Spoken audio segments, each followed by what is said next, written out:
Oga Shatima ne sarkin kiwon Zazzau, da farko zan sa rabbana don shi ke bani, shi ne in zaya ma ba mai cewa a'a. Allah ɗaya ne gwani, shi ye ma arziki, ka zama gwarzo ashe a ƙasar mu ta Zazzau, ka zamto jarumi ko an so ko ba a so, ka take mahassada to ai ba su iyawa, ka zama zaki ja gaba ba mai saka ka waiwaya, ko in ce gamjima ga maƙiya sun sha wuya.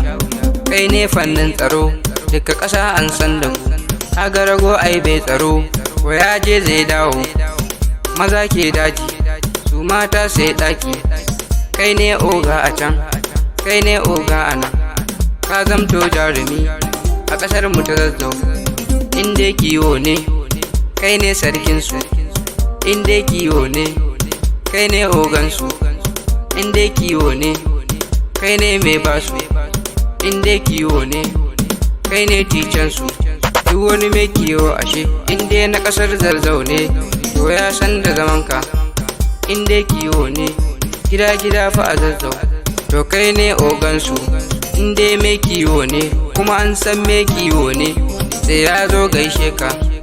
Oga Shatima ne sarkin kiwon Zazzau, duk wani mai kiwo fa in dai na ƙasar Zazzau ne to ya san da zamanka.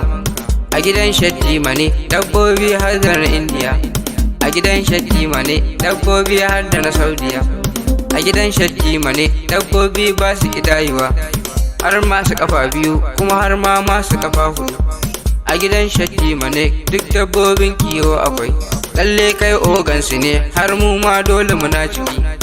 Oga Shatima ne sarkin kiwon Zazzau, kai ne mai sa su kuma kai ne za ka hana su. Ni ne SAD ko in ce Sani. Oga Shatima ne ka zamto jigo dole sai an bi. Allah ya tsare ka a dukkanin lamarinka. Oga Shatima nan zan barka na koma. Oga Shatima ne sarkin kiwon Zazzau dole sai an bi. Oga Shatima ne sarkin kiwon Zazzau, da farko zan sa rabbana don shi ke bani, shi ne in zaya ma ba mai cewa a'a. Allah ɗaya ne gwani, shi ye ma arziki, ka zama gwarzo ashe a ƙasar mu ta Zazzau, ka zamto jarumi.